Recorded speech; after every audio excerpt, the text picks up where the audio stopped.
We appreciate you taking time to come this evening to talk and hear about and think about this area of collaborative assessment.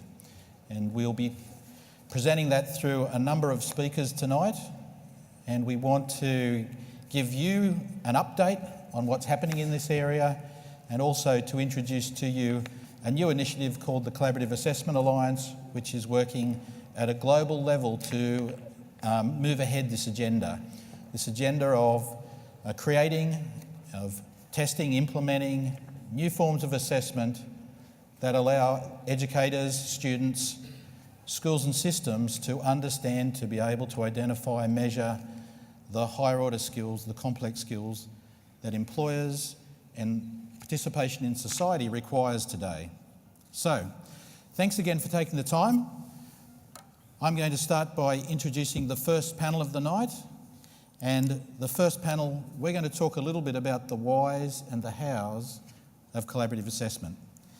And our panel members tonight are Dr. Martina Roth, who's the Senior Director for Corporate Affairs and also Global Education Strategy, Research and Policy at Intel. We have Dr. Kathy Kavanagh, who's Head of Teaching and Learning in the Americas for Microsoft's Worldwide Education Group. We have Jim Wynne, who's the CEO, that is the Chief Education Officer, he loves that title, of Promethean. And we have Dr. Patrick Killinan, who's Director of Academic Workforce Readiness and Success at the Educational Testing Service. So, let's jump straight in here, and I'm going to start off by having a little bit of a chat with Martina. Welcome. Welcome. So Martina, the Collaborative Assessment Alliance builds on the work of the Assessment and Teaching of 21st Century Skills Initiative, the ATC 21S project, and I know there would be people in the audience who have heard of that project. Can you tell us a little bit about that project and the results that it delivered? Sure, it's my pleasure to talk about that project, and in fact I was bringing some slides to make it a little bit more visible also, so you're not looking only at me, but really at the team and what we have been achieving over the course of 3.5 years. So Assessment and Teaching of 21st Century Skills was a project that initially has been brought together by 3 companies, Cisco, Intel, and Microsoft, and we were working with lead researchers from all over the world that ended up in a consortium of 60. The University of Melbourne was the lead university working this with us, and the executive director came from there. And from the very beginning, we were clear what we will be doing in formative assessment will be together with governments and the schools in those countries in order to make sure that what we are bringing to this discussion of assessment will be really implemented in the schools and in the districts and in the governments. Now, very important from the very beginning, we aimed at making this a research and development project. In other words, the discussion around PISA in 2009 was triggering our own discussion. And we said, what we want to do is really putting the ground into the formative assessment place in order to have further discussion going on. For that reason, we had a research plan in place, and we are very clear that what we will be doing will be based also on the latest technology in order to take advantage of that. For that, also the 3 companies joined, and we knew only together we will be strong.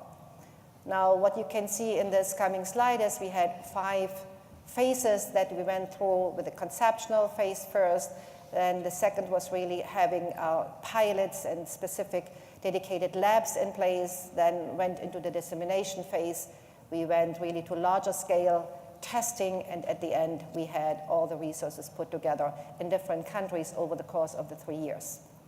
From the very beginning also the governance model was put that we not only would have an executive board of those existing partners that I mentioned before, but we would have also an advisory board in place. And Andrea Schleicher, that you all know, was part of this advisory board. We had Seamus Hegarty, the chair of IEA, at that time, being part of the advisory board and many, many others, to make sure we are really on top of the things and what we are talking about is implementable. And all of them agreed that what we are doing is necessary because the big discussion around summative assessment was not enough. What really needs to happen is assessment every day in the classroom by everybody. Now, during the conceptualizing phase, we assembled experts, as I mentioned. We defined the methods. We explored the practical and technical needs in the classroom, and we created a new framework. And the outcome, and I will show you the link later on, of this phase was 5 white papers by very popular, as you can see, researchers from all over the world. And if you only look into Linda Darling-Hammond, who was writing the white paper on policy and the environment to make assessment in a formative way happen, then you do know, as a senior advisor for the Obama administration in the US today, we had really researchers of this magnitude in this joint initiative. Now, at the end, we have decided, I have not mentioned it yet, I'm sorry, that we would first need to define what really 21st century skills mean. So the terminology was all over the place. Everybody was defining 21st century skills differently. And what we made sure in this very first white paper that has been published, that we would agree on the core concept of where we have the tools for thinking, tools for working, tools for civil work, and where the 21st century skills would lay for the day-to-day learning. And exemplary, we were picking out 2 major skills out of this entire portfolio of skills, like, as you all know, problem solving, creativity, innovation, and so on. We were going with collaborative problem solving and learning in the digital networks.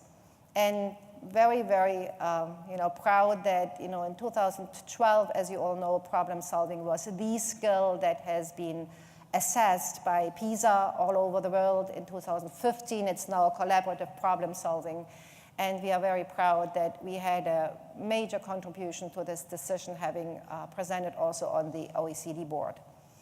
And for learning in the digital networks, very similar. We were working very closely with the PISA development team as well as with TIMSS in order to make sure we are meeting the respective standards. Now, I put it in the wrong order. Now, really, you see the categories that we were developing, and in another white paper, we were characterizing the different clusters of 21st century skills and the methodology, how we would measure them. Now, I think very important was that phase that nearly took us 2 years, and originally was planned to be 1 year, and these were the trials and the wide-scale dissemination. So what happened is we were really working in those 6 countries that you saw in the beginning. Hopefully I remember them all properly now. It was Australia, Costa Rica, Finland, the Netherlands, Singapore, and the United States. And we were really working on the federal level in order to make sure that we not only understand the work that is happening from an assessment perspective in the classroom and the schools, but really also on the policy level. And I can tell you that that framework and those trials was a process of learning for all of us. So therefore, it took so long, and we had to revise a couple of things just by this learning, because although education, there was lots of methodology that was easy to apply, everywhere, but there are many differences, especially when we came to Latin America, and localized, things that we had to adapt. So, long story short, that was the most challenging phase, probably. And then it was very interesting when we came with this assessment and teaching guide that we all put together. There were all the countries contributing to it, so that not only the material I will introduce in a minute has been published, but also web communities, online communities at that time already were coming together in order to discuss the topic. And as many of you have been here the last 2 years, we had at the Education World Forum ministerial breakout sessions discussing ADC 21S in the context of assessment.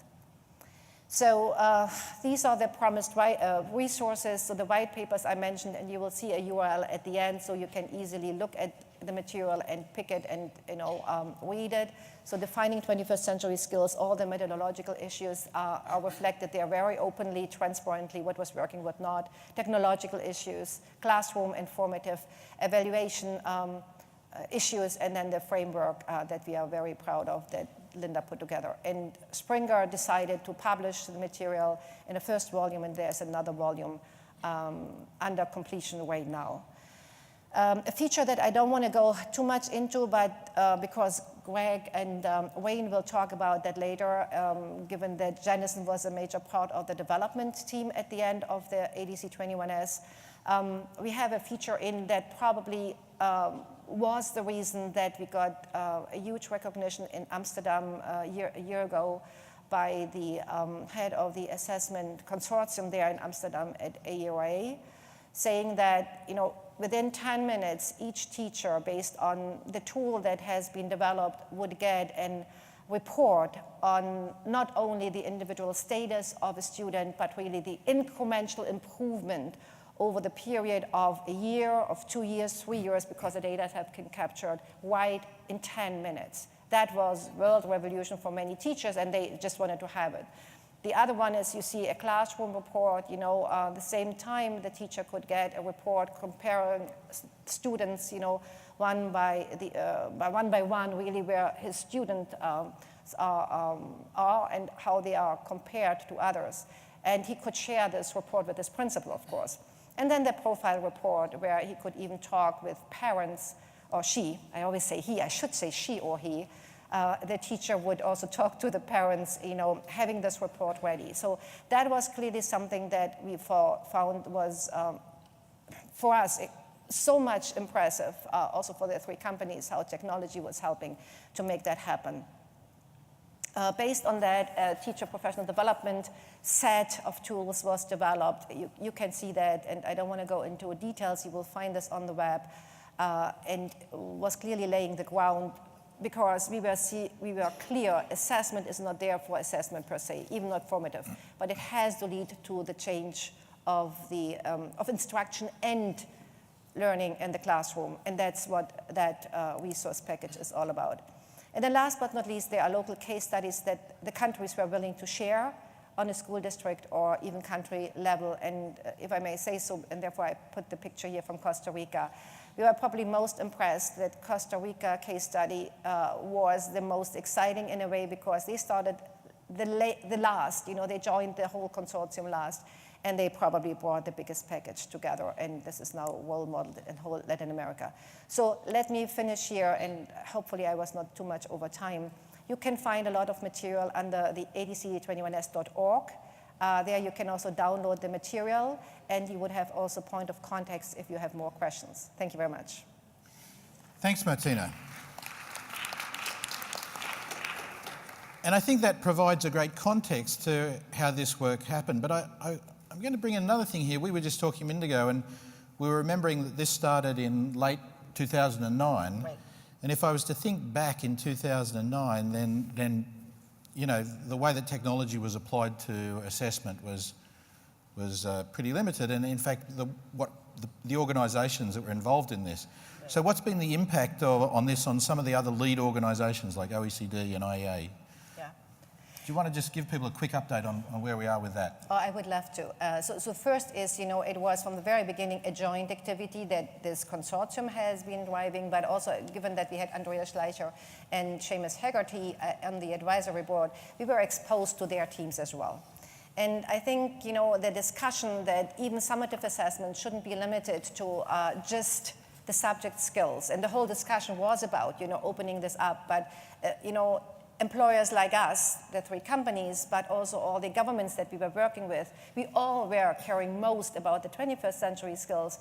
Now everybody is talking about problem solving, critical thinking, and collaboration, but at that time it was not the case. So we were saying, is that the right way, to really move on with formative assessment? And we were guided and said yes, but the most important was that the other way around, we had impact on the assessment that you now see in PISA 2012 and even 2015 more with with the collaborative problem solving. And I think, I wanted to give really big credit here to Andreas again. He got so much credit throughout the EWF, but I wanted to give it again here because not only that he was a great advisor to us, but vice versa, he was an advisor to OECD to make that change happen, always in mind that whatever we change in the classroom will have an impact on the economy, will have an impact on the society. Super. Kathy, I'm going to switch to you. I have a question for you if I can. So I was just saying that I think there are a number of things that happened all around the same time, I think. People started to get interested in this role that technology might play. So I know you've been engaged in large-scale digital assessments as well. What have been some of your learnings in regards to education systems implementing digital assessments? I'd like to describe a system that I think follows on very well from what Martina was describing, which was collaboratively assessing the extent to which the teacher professional development had an impact on teaching practice. And we wanted to do that at a large scale, as you indicated, in the United States. And so we developed a system through which teachers who are participating in a new technology program that was oriented around student-centered teaching and 21st century skills would do action research. So they would implement new practice, they would implement lessons in their classroom, and then they would use distributed mentoring within this system. So the system would connect them to a mentor who could mentor them in the action research process, in reflectively and systematically collecting information about the effect of what they were doing in their classrooms. So they would be able to communicate with that mentor through this online system. And then the system would also guide them as to the stages of the action research process. So it's a research process that teachers are not necessarily familiar with, but it provides them an opportunity to reflect and to focus on the work that they're doing and to get feedback on that work. And so the system helped them to structure their inquiry, to collect information that was meaningful and that gave them insight into the impacts on their practice, and then once they shared their action research projects within the system, they were able to collaborate with their peers. So there were hundreds of teachers who were using this system, and they could collaborate with peers who were colleagues who were working on in the same age level, content area, or same 21st century skill, whatever the case may be, because the system allowed them to make those connections. And then as a program, we were able to assess the success of the program, because we had all of this data from classrooms across the system. And it's difficult to scale up that kind of complex assessment from classrooms and to mentor teachers through a process like that. But we found that through this system, we were able to accomplish all of those steps and do those assessments at different levels with a great deal of collaboration. That sounds fantastic. And so from these experiences, I think you've started to work more broadly. I've heard you working not only in the US, but in other locations. Mm-hmm. How have those experiences and what you're seeing led systems to start to explore more collaborative approaches to assessment? Right. What's this catalyst that's making them move their thinking? Yeah. Related to the teacher system, we did a student system. So it's one thing to get teachers to collaborate and to collect information. It is a different matter to bring students into a system like this and to have students collaboratively work through a 21st century assessment kind of project and then scale up, getting feedback and finding out the extent to which that works. So I think that trends are getting students more involved and being systemic again about that involvement and making meaning from the complex work that students are doing.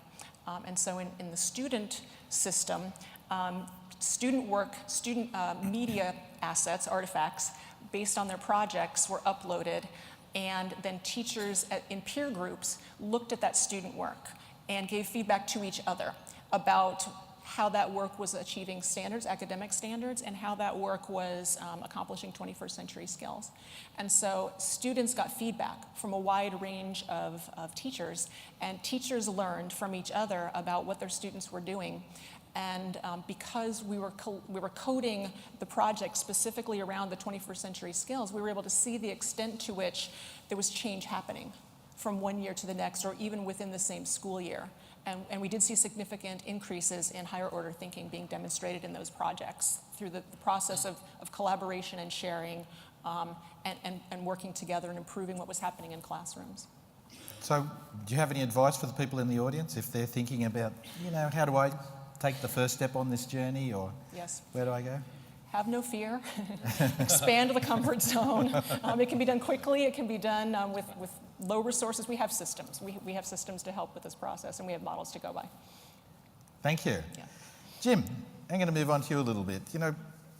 This idea of collaborative measurement, this idea of measuring collaboration and collaborative assessment, and the measurement of collaboration, not in isolation, because we're not just saying this is an isolated skill. I don't think you can just collaborate without doing something. There needs to be something underpinning that. Maybe you'll tell us something or other different. But I think the thinking about collaboration as being an integrated part of learning, how deeply are collaborative learning experiences needed in classroom learning? Is that a different question to what we rehearsed earlier? I think it is, isn't it? You've put me on the spot. No. It's really interesting how we've come to this point, because I think you hear a lot of drivers about collaboration needing to be a skill because students will be unemployable in the modern world unless they can collaborate. And I'm not sure that's completely true, because working on projects together isn't the same as collaboration. So I think the jury's actually out about whether true collaboration takes place in the workplace. It's an interesting debate. But you can't put up a skyscraper without teams collaborating, for sure. And in schools, I used to be a math teacher. I interrupted my brain there. I said math. In England, I used to say maths. I remember running a team of math teachers back in the 80s, and in one meeting I said, go measure as a team the height of the chimney stack outside of the boiler room. They hadn't a clue, because their whole life up to that point was teaching from the textbook different sets of skills. And we were challenging teachers back in the 80s to actually do more problem solving and get kids to work together on those problems. What I started to realize was that the learning was deeper if you learned in a collaborative environment. So I actually started to believe that collaboration, we almost don't care about whether we use it in the workplace or not. We need to use it in the learning environment, because that's when true learning happens. It always reminds me of that challenge. If a tree falls over in a forest with nobody in it, does it make a sound? If you learn something by yourself, how do you know it? And how do you know? And Andreas Schleicher said something really important the other day. Nobody's going to pay people anything anymore for what you know. You're going to get paid for what you do. And you can't test what you do unless you collaborate with other people. So the angle I'd like to come at it from, in my brain anyway, is that I think learning gets deeper the more collaborative learning experiences that can be built into the learning process. And I've got a little graphic on the next slide. If you just click to the slide, if it's there. Yeah. So this is just a hypothesis that if we think of 3 learning or teaching modalities, I don't really mind. If the most common one today, let's call it knowledge transfer, what people would have called the sage on the stage in the past, is just me telling you stuff.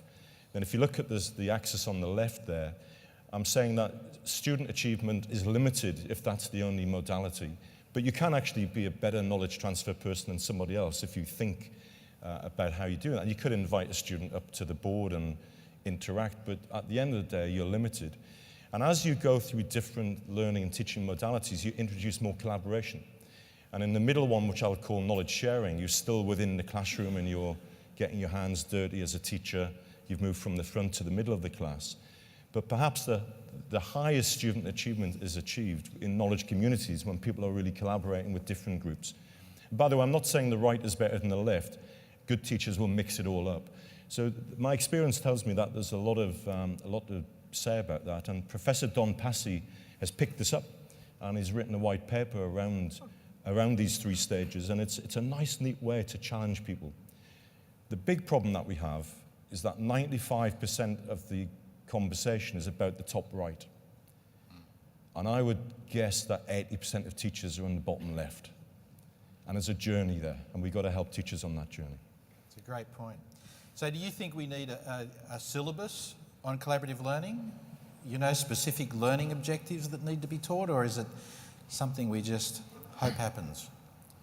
Can I illustrate by way of a story? Sure. Back in the 80s, we used to have some puzzles that we put groups of kids in.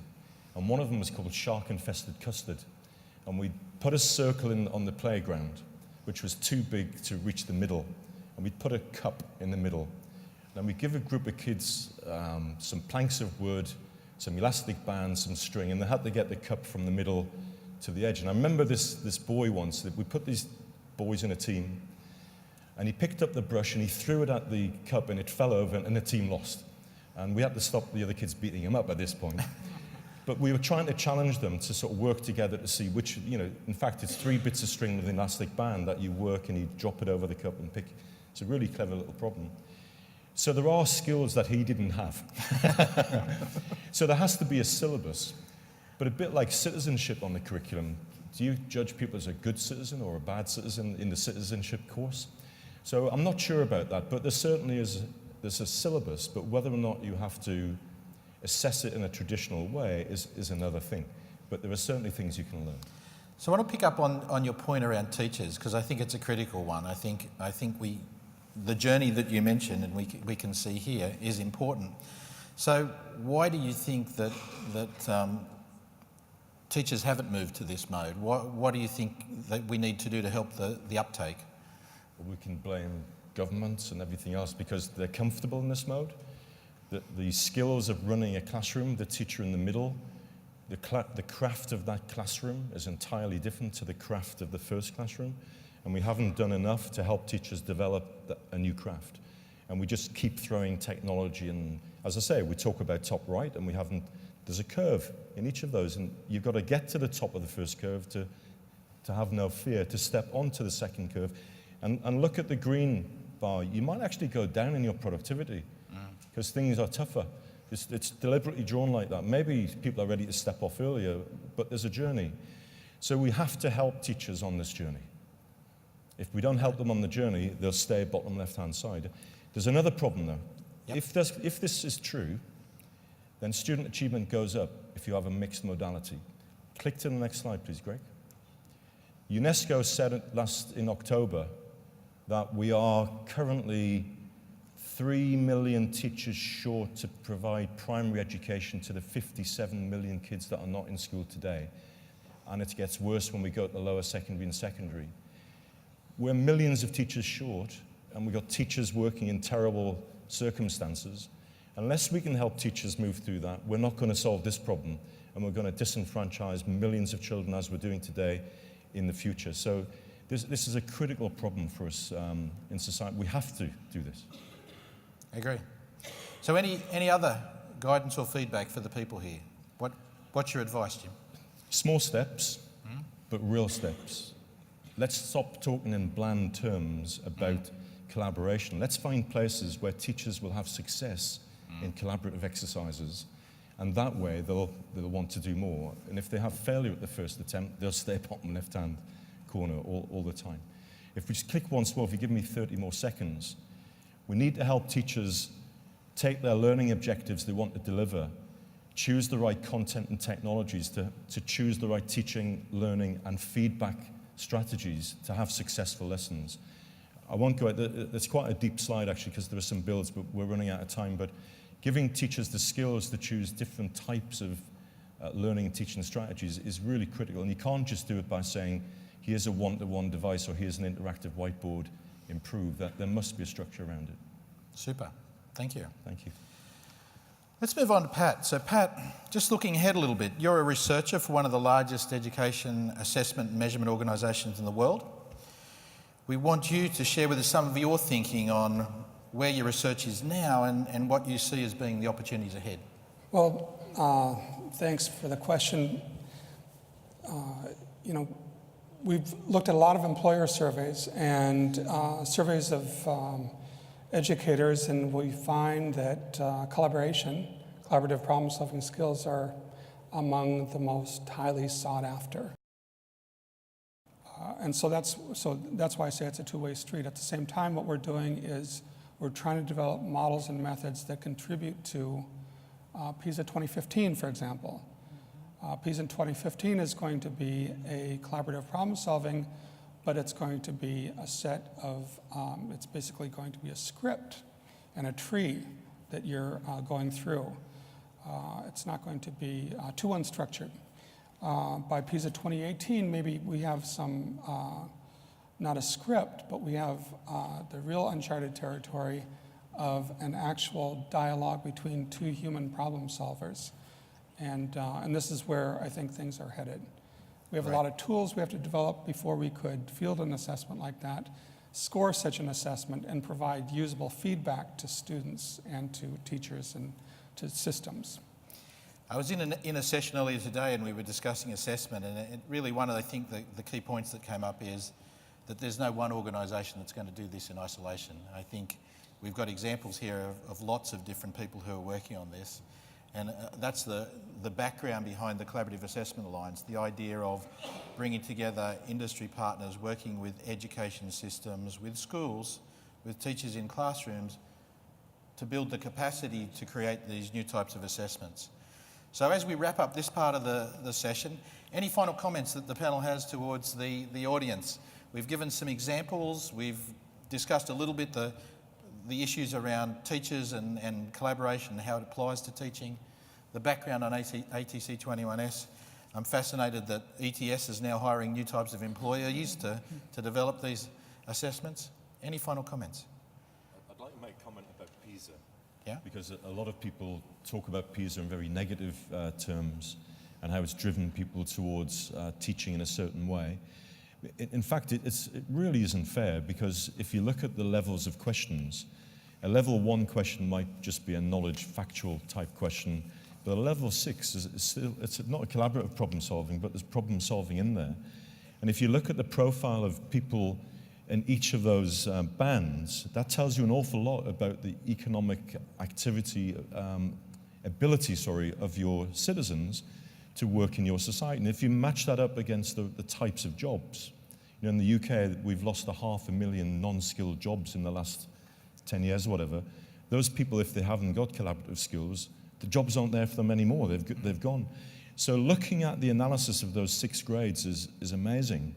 Today, 2015 and 2018 will drive that agenda. So I think PISA is a force for good in our world. Yeah. It's making people think about bringing now collaborative problem solving into the mix. So please go a bit deeper into PISA. It isn't just about the league table at all. Great. If I could just add one more thing about OECD, there's another project right now that has to do with, it's called Longitudinal Skills Formation Project. And right now there's a pilot study going on in Brazil, but the issue there is not taking a snapshot of 15-year-olds, but it's looking at that growth in skills, and it's expanding the definition of skills from strictly cognitive skills to include the non-cognitive skills, including collaborative problem solving. So I think that's a very exciting addition to the PISA assessment. Force for good now. Yeah. Let me perhaps add one more. I think we were discussing a lot about those comprehensive assessments that are going on in schools, and then we have those more or less snapshots every 3 years, etc. But I think that where really, I think the development should go is that we have a continuous assessment opportunity anytime in the classroom for the students, because students themselves, and that is what research says, they are very open to be assessed. In fact, they want to be assessed. They do like this continuous feedback, but you see this on the internet every day. They really look into those assessment opportunities. And in fact, it's now about to make this excitement used also by the teachers to really give them the feedback they want. And in the moment the teachers do see that the students are excited, to sort of see this continuous feedback that they are getting, even if they are not always performing best, but they see their improvement, I think we will also see, all the teachers being very much behind it and using those tools that we do see here. Our experience shows, and I'm sure many of yours as well, that in the moment teachers do use those tools and they see how students are reacting positively to it, they continue doing it, because it's not complicated. It's just the first part to take it on and then make it easy for them to adapt, not just to use something existing, but really adapt and create your own assessment for any time. That's why I think this multi-level capacity building becomes important. We've got to help systems, we've got to help teachers, we've got to help, in fact, students need to be part of that as well, I'm sure. Absolutely. Kathy, any final comments? It's not often that you hear words like exciting being used so often in a conversation about assessment, but I think that it will be truly exciting when we don't talk about assessment and when students are continually getting that feedback, and it's not a separate event and it's not a separate process, it's embedded into the learning, which is why games are so motivating. So I'm excited to reach that point. Can I make One final comment, Jim. Yeah, when you asked me the question about what the barriers are, I don't think there are many teachers that wouldn't agree that collaborative learning and assessment is something they want to do, but they've not been able to do it because you just can't organize your class. Yeah. Technology is actually a very important part of this. Technology is allowing teachers to organize those learning experiences, and the feedback word, which we've heard a lot, you can't do without technology, and it frees people up. So I'm not saying it's the panacea, but it's certainly the catalyst to unlock those processes. I agree. I'm going to finish up with a little quote from Peter Hill, who was talking earlier today, who's a sort of a global expert on assessment. He said, this is not an area where you can dip your toe, you've got to dive in the ocean. So I think it's a little bit about, the advice is, it's coming, and now's the chance to dive in, I think. So let's thank our first panel on the whys and the hows. Thank you very much.